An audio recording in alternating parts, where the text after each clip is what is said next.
యేసు నామంలో మీకు శుభములు ప్రియమైన వాళ్ళరా.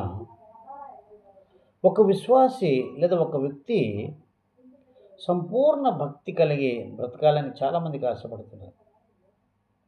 మాన్యతయు కలిగి బ్రతకాలని, నెమ్మదిగా బ్రతకాలని, సుఖంగా బ్రతకాలని ప్రతి మనిషికి ఆశ ఉంటది.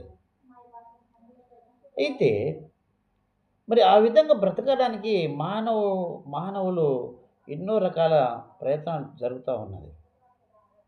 సుఖంగా బ్రతకాలంటే ధనాన్ని మంచిగా సంపాదించుకోవాలని, మంచి గృహాన్ని కట్టుకోవాలని, మంచి ఉద్యోగం సంపాదించాలని, మంచి వివాహం చేసుకోవాలని, ఈ విధంగా పూజలు, పునస్కారాలు, వ్రతాలు ఎన్నో చేసుకోవాలని.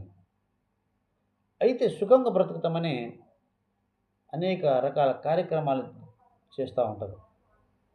అయితే ప్రియమైనోళ్ళరా, పరిశుద్ధ బైబిల్ గ్రంథం ఏమని సెలవిస్తుందంటే, మొదటి తిమోతి రాసినటువంటి పత్రిక 2వ అధ్యాయము 1వ వచనంలో, 2వ వచనంలో ఒక మనిషి సంపూర్ణ భక్తి కలిగి బ్రతకడానికి, మాన్యత కలిగి బ్రతకడానికి, మరి నెమ్మది కలిగి బ్రతకడానికి, సుఖంగా బ్రతకడానికి ఒక అన్నిటికంటే ముఖ్యంగా ఒకటి చేయాలట.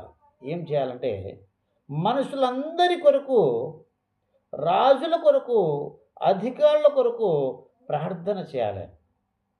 విజ్ఞాపన చేయాలి. యాచన చేయాలి.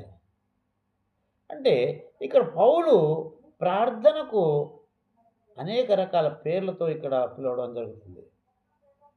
విజ్ఞాపనలు, ప్రార్థనలు, యాచనలు, కృతజ్ఞత స్తుతులు. ఇవన్నీ చేసినట్లయితే ఆ విశ్వాసి నెమ్మదిగా బ్రతుకుతారు, సుఖంగా బ్రతుకుతారు, భక్తి కలిగి ఉంటారు.